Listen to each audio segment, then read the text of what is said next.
जयकारा लखदाता पीर जी द बहुत सच्चे दरबार की। तो आज हम आपको सखी सरवर संत के बारे में बताने जा रहे हैं।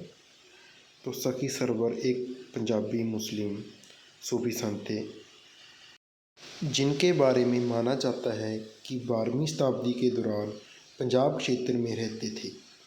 सखी सरवर को, जिसे लखदाता के नाम से भी जाना जाता है, उनका जन्म 1128 शाहकोट चंग पंजाब में हुआ।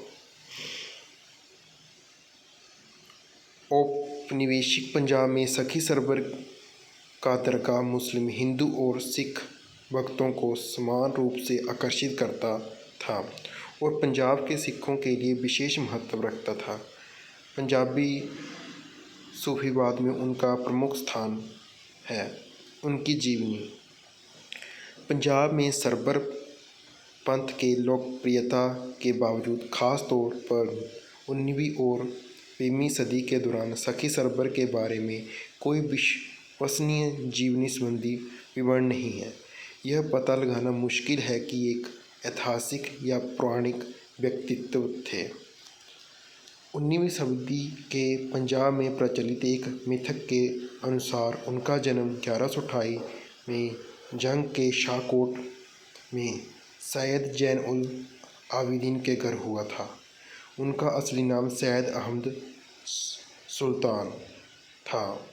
उनकी मां एक पड़ोसी गांव के खोखर चरवाहे की बेटी थी।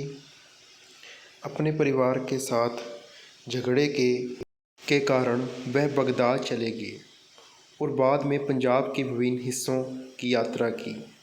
वह डेरा गाजी खान के निगाहा गांव में चले गए, जहां 1174 में उनके रिश्तेदार ने उनकी हत्या कर दी। एक अन्य मिथक के अनुसार जाटों और पठानों के साथ दुश्मनी के कारण उनकी हत्या कर दी गई, जब उन्होंने एक अफगान सरदार की बेटी से शादी की। डेरा गाजी खान।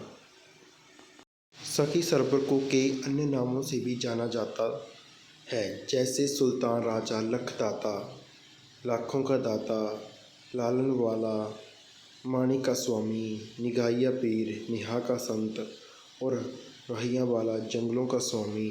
उनके अनुयायियों को सुल्तानिया सरवरिया के नाम से भी जाना जाता है।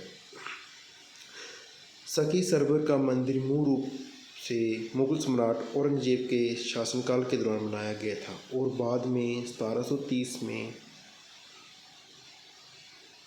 दो गैर मुसलमान लखपत राय और जसपत राय द्वारा उनकी मरम्मत की गई। 1947 में पाकिस्तान की आज़ादी से पहले जलंधर, होशियारपुर और गुरदासपुर क्षेत्रों से भक्त आध्यात्मिक आशीर्वाद लेने के लिए उनके मुख्य मंदिर में जाते थे।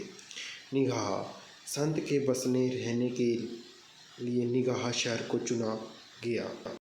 प्रतिकूल भौगोलिक और जलवायु परिस्थितियों के कारण इसे अंतिम स्थान के रूप में माना जाता है।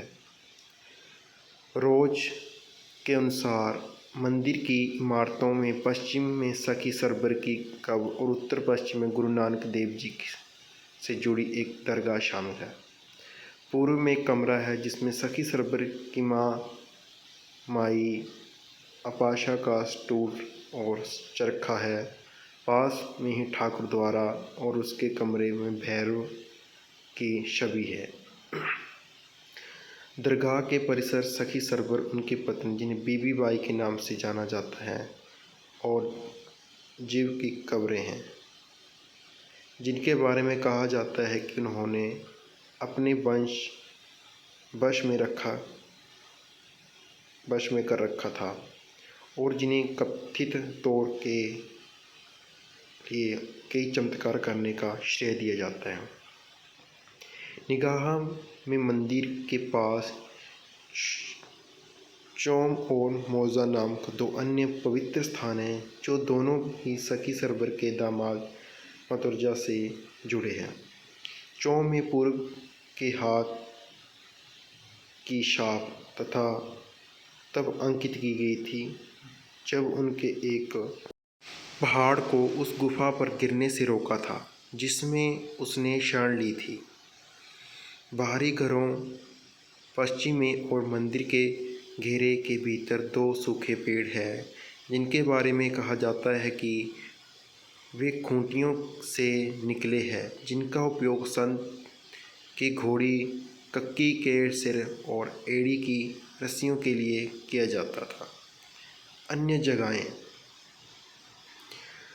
उनके समान में अन्य दरगाहें बाजोराबाद जिले के धौंकल में और पेशावर और लाहौर में भी स्थित हैं। भारतीय पंजाब में कई मंदिर हैं जहां उन्हें निगाह के नाम से जाना जाता है। कुछ स्थानों पर सखी सरवर की पूजा गुग्गा के साथ की जाती है और अन्य देवताओं के साथ उनके सामान्य मंदिरों को पंजपीर या निगाह के नाम से जाना जाता है। हिमाचल प्रदेश के ऊना जिले में बाबा लखदाता का मंदिर छोटा निगाह के नाम से जाना जाता है, जहां हर साल एक बड़ा मेला लगता है। समर्थक निगाह में पीर की दरगाह पर जाने वाले उनके अनुयायियों के सांग के नाम से जाना जाता है, जो एक दूसरे को भराई कहते हैं। स्थानीय दरगाहों पर पेशेवर मार्गदर्शक और पुजारी के रूप में काम करने वाले ढोल बजाने वालों भाटों को पीर खाना कहा जाता है। सांग के सदस्य एक दूसरे को पीर भैर और पीरवहिन धर्म क्रमशः भाई या बहन कहकर संबोधित करते हैं। मार्ग पर उनकी पड़ावों को चौकियों पोस्ट के नाम से जाना जाता है, जहां तीर्थयात्री पारंपरिक रूप से जमीन पर सोते थे। निगाह की तीर्थ यात्रा करने में असमर्थ भक्त कम से कम चौकी में जाते थे। अगर वे नहीं जा पाते तो वे मार्ग में पड़ने वाले किसी दूसरे गांव में एक रात के लिए चले जाते थे। जो लोग कहीं नहीं जा पाते थे वे साल में कम से कम एक रात घर पर ज़मीन पर सोते थे। खाट पर सोने के बजाय ज़मीन पर सोने की इस रस्म को चौकी भरना कहा जाता है। मेले पंजाब क्षेत्र में विभिन्न मेले आयोजित किए जाते हैं।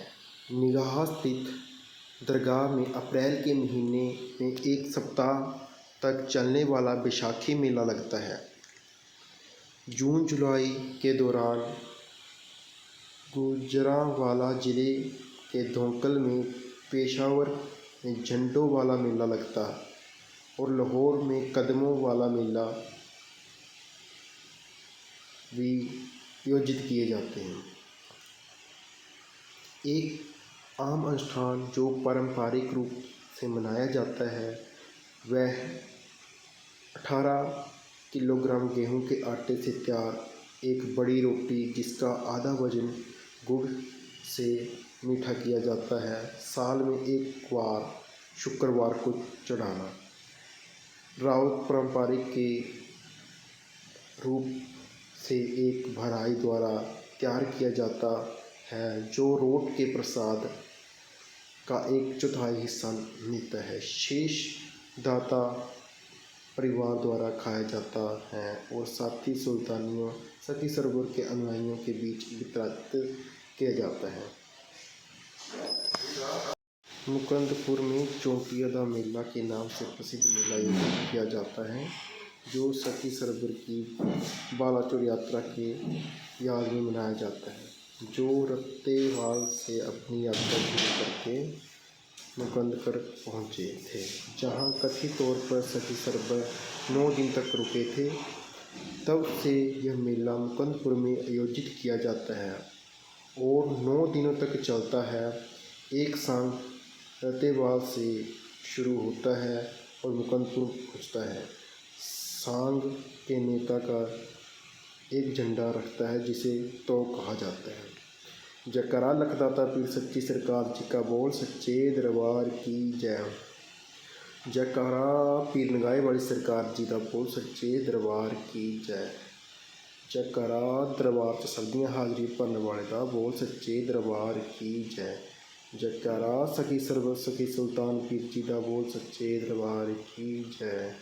ਜੈਕਾਰਾ 11ਵੀਂ ਵਾਲੀ ਸਰਕਾਰ ਜੀ ਦਾ ਬੋਲ ਸੱਚੇ ਦਰਬਾਰ ਕੀ ਜੈ। ਜੈਕਾਰਾ ਕਪਿਲ ਪਰਮੇਸ਼ਵਰੀਏ ਦਾ ਬੋਲ ਸੱਚੇ ਦਰਬਾਰ ਕੀ ਜੈ। ਜੈਕਾਰਾ ਲੱਖਾਂ ਦੇ ਦਾਤਾ ਸਭ ਦੀਆਂ ਆਸਾਂ ਪੂਰਨ ਕਰਨ ਵਾਲੇ ਦਾ ਬੋਲ ਸੱਚੇ ਦਰਬਾਰ ਕੀ ਜੈ। ਜੈਕਾਰਾ ਲਾਲਾ ਵਾਲੀ ਸਰਕਾਰ ਜੀ ਦਾ ਬੋਲ ਸੱਚੇ ਦਰਬਾਰ ਕੀ ਜੈ।